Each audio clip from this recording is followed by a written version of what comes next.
1 अप्रैल से बदल जाएंगे नियम, बरेली में बोले मंत्री नितिन अग्रवाल।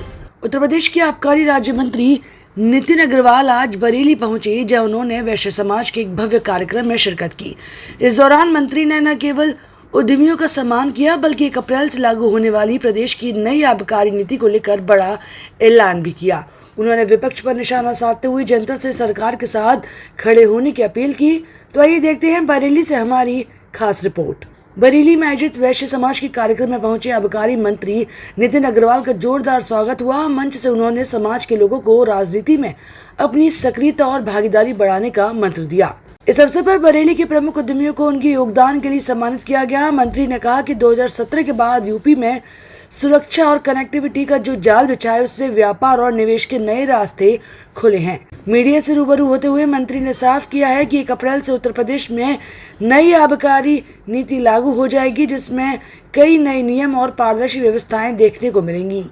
सवालों पर उन्होंने जनता को आश्वस्त किया कि देश में कोई समस्या नहीं और विपक्ष केवल भ्रम फैला रहा है।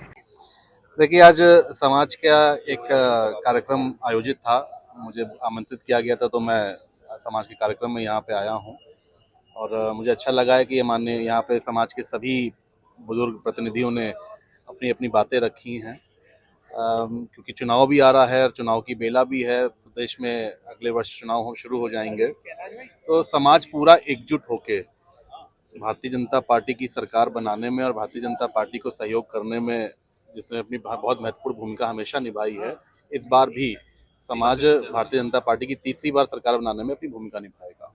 आबकारी नीति क्या 1 अप्रैल से बदल जाएगी उत्तर प्रदेश में? देखिए, 1 अप्रैल से नई आबकारी नीति लागू हो जाएगी। हालांकि फरवरी में आबकारी नीति कैबिनेट से पहले ही पास हो चुकी थी, लेकिन वो उसका जो लागू होता है वो 1 अप्रैल से होता है, क्योंकि फाइनेंशियल ईयर 1 अप्रैल से शुरू होता है। और जैसा कि आपको पता है कि सभी शॉप्स का रिन्यूअल किया गया है और भी कुछ छोटे छोटे चेंजेस हुए हैं, तो वो सारे चेंजेस 1 अप्रैल से लागू होंगे। कल जेवर एयरपोर्ट का उद्घाटन किया है प्रधानमंत्री मोदी ने। अखिलेश यादव लगातार उत्तर प्रदेश में विकास को लेकर सवाल उठा रहे हैं। उन्होंने कहा है कि भ्रष्ट भाजपा में 6 से 7 नए एयरपोर्ट्स बंद हो गए, प्रधानमंत्री जेवर एयरपोर्ट का उद्घाटन कर रहे हैं।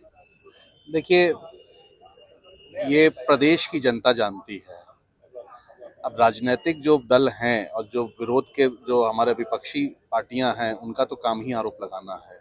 मैं उस पर कोई बहुत टिप्पणी नहीं करूंगा, लेकिन ये प्रदेश की जनता देख रही है, देश की जनता देख रही है कि आज प्रदेश की अर्थव्यवस्था पिछले 9 वर्षों में उत्तर प्रदेश में जो 13 लाख करोड़ की थी, आज वो हम 40 लाख करोड़ के पास पहुंचे हैं। आज हमारी अर्थव्यवस्था देश की दूसरी सबसे तेजी से बढ़ने वाली अर्थव्यवस्था बनी है। और कनेक्टिविटी की अगर मैं बात करूं, तो चाहे एयर कनेक्टिविटी हो, रोड कनेक्टिविटी हो या वाटर कनेक्टिविटी हो, आज हर तरीके से हमने कनेक्टिविटी को बेहतर किया है। तो ये मुझे कोई इसका प्रमाण नहीं देना है, ना विपक्ष के ऐसे सवालों का जवाब देना है। हमें सर्टिफिकेट मिलता है, प्रदेश की जनता से मिलता है।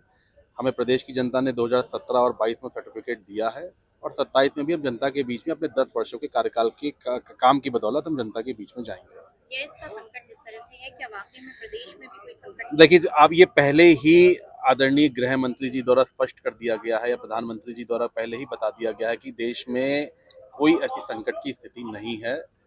प्रधानमंत्री जी ने और गृह मंत्री जी ने, हमारी केंद्र की सरकार ने लगभग सब तैयारियां पूरी कर रखी हैं। हम कंट्रोल में, हमारी हर स्थिति कंट्रोल में है। हाँ, ये जरूर है कि क्योंकि खाड़ी देशों में युद्ध चल रहा है 1 महीने से, तो जो सप्लाई आती थी जिस फ्रीक्वेंसी से, उस फ्रीक्वेंसी से सप्लाई नहीं मिल रही है। वो हमारा ही देश नहीं है, बल्कि विश्व के और भी देश हैं। लेकिन उसके बावजूद भी एक भी पैसा पेट्रोल की प्राइसेस में, डीजल की प्राइसेस में नहीं बढ़ाया गया है। तो स्थिति बिल्कुल कंट्रोल में है और मैं तो देश की जनता से या प्रदेश की जनता से आग्रह करूंगा कि इस संकट की घड़ी में उनका भी सहयोग, अगर अच्छा और सहयोग मिलेगा, तो हम इस कठिन जो हमारी घड़ी है इसको हम पार करेंगे। Thank you sir.